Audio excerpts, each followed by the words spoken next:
So let's solve this problem here. Rational inequality. What we have to do is get everything onto one side.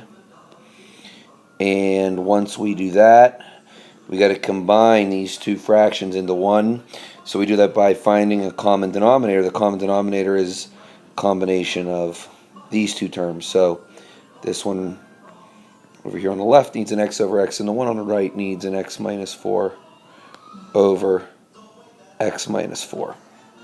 What will this look like? Well, if I multiply the x's together, I get x squared minus quantity x minus 4 times x minus 4 all over x times x minus 4, and let's not forget it's less than 0. When I simplify the top out, so just by doing some algebra, what I'm going to be left with is x squared minus x squared minus 8x plus 16 over x minus 4. Hold on, Ireland, while I solve this problem. Wayne popsicle. You can have a popsicle when I'm done. X squared minus x squared plus 8x minus 16 over x minus 4, and that is all again going to be less than 0. The x squareds cancel out, so what we're left with is 8x minus 16 over x minus 4 less than 0.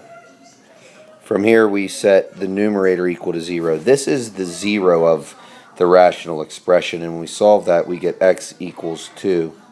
The bottom are the vertical asymptotes. We get x equals 0 and x equals 4. All of these are important because what they do is they break up the interval of the graph. They are parts of the graph where it could change from positive to negative. That's why we have all of these.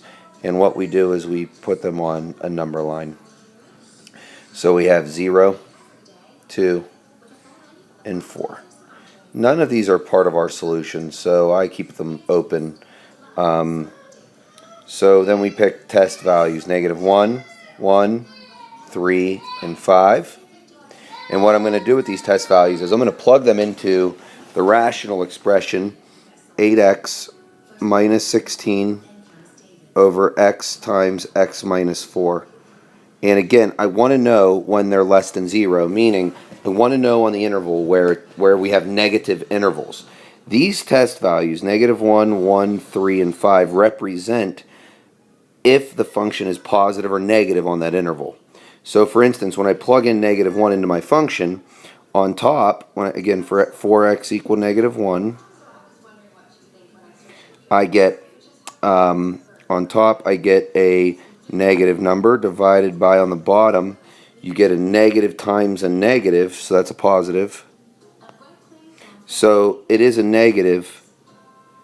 That means the graph is below the x-axis from -infinity up to 0. Now when we check for x equal to 1, when I plug in 1, I get a negative on top. And then on the bottom, I get a positive times a negative, which is a negative. Negative divided by a negative is a positive. So this means that the graph is above the x-axis from 0 to 2. You check the next two, and you'll find that it's negative and then positive. You can do the work on your own to verify. My final answer here will be where the graph is less than 0, where it's below the x-axis. So -infinity to 0, union 2 to 4. Again, that represents on the graph of the function where it's less than 0. You could verify this by looking at the graph of 8x minus 16 over x times the quantity x minus 4. If you have any questions, let me know.